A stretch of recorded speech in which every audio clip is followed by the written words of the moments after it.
সর্বপ্রথমে জানাই দিল্লির প্রদেশ ভারতীয় জনতা পার্টির নেতৃত্বকে এবং সর্বোপরি আমাদের মোদিজির গ্যারেন্টি আজ দিল্লিবাসী সকলে মিলে একদম ঝাঁটা দিয়ে ঝেঁটিয়ে সাফ করে দিয়েছে কেজরিওয়ালকে।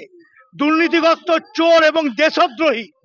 সব থেকে বড় কথা হলো একজন দেশদ্রোহী এই দিল্লিকে অশান্ত করার জন্য খালিস্তানপন্থীদের, আরবান নক্সালাইটকে এবং জিহাদি যে গ্রুপ ভারতবর্ষের উপরে দীর্ঘদিন ধরে বিভিন্ন রকমের অশান্তিমূলক বিশৃঙ্খলামূলক কাজ চালিয়ে যাচ্ছিল, এই কেজরিওয়াল তাকে 2014 সাল থেকে সাপোর্ট দিয়ে তাদেরকে ফুলিয়ে ফাঁপিয়ে বড় করেছে। আজকে মোদিজির আশীর্বাদে এবং সকল ভারতীয় জনতা পার্টির নেতৃত্বে দিল্লি একদম যেভাবে ক্লিন সুইপ যাকে বলে এবং নিরঙ্কুশ সংখ্যাগরিষ্ঠতা নিয়ে আমাদের ভারতবর্ষের রাজধানী দিল্লি দখল করলো, তাতে আমরা বহরমপুরবাসী এবং ভারতীয় জনতা পার্টির সকলে উচ্ছ্বসিত এবং আনন্দিত।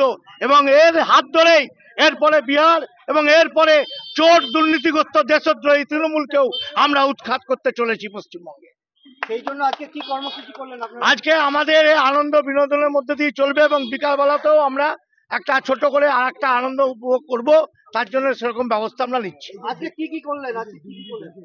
ভালোবেসে সকল মানুষকে, রাস্তা চলতি মানুষকে আমরা মিষ্টিমুখ করালাম, আমরা আমাদের গেরুয়া টিকা পরালাম, আমরা মোদিজিকে নিয়ে এখানে আনন্দ করছি, যাতে বহরমপুরবাসী সকলে জানতে পারে যে দিল্লি 27 বছর পর মোদিজির নেতৃত্বে দখল করলো ভারতীয় জনতা পার্টি।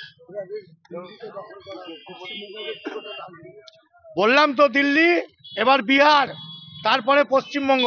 যেভাবে দিল্লির মানুষ চোর দুর্নীতিগ্রস্ত কেজরিওয়ালকে ওর ঝাঁটা দিয়ে ঝেঁটিয়ে বার করেছে, ঠিক একই পদ্ধতিতে এইখানকারও চোর দুর্নীতিগ্রস্ত তৃণমূল সরকারকেও ঝাঁটা দিয়েই বিদায় হবে।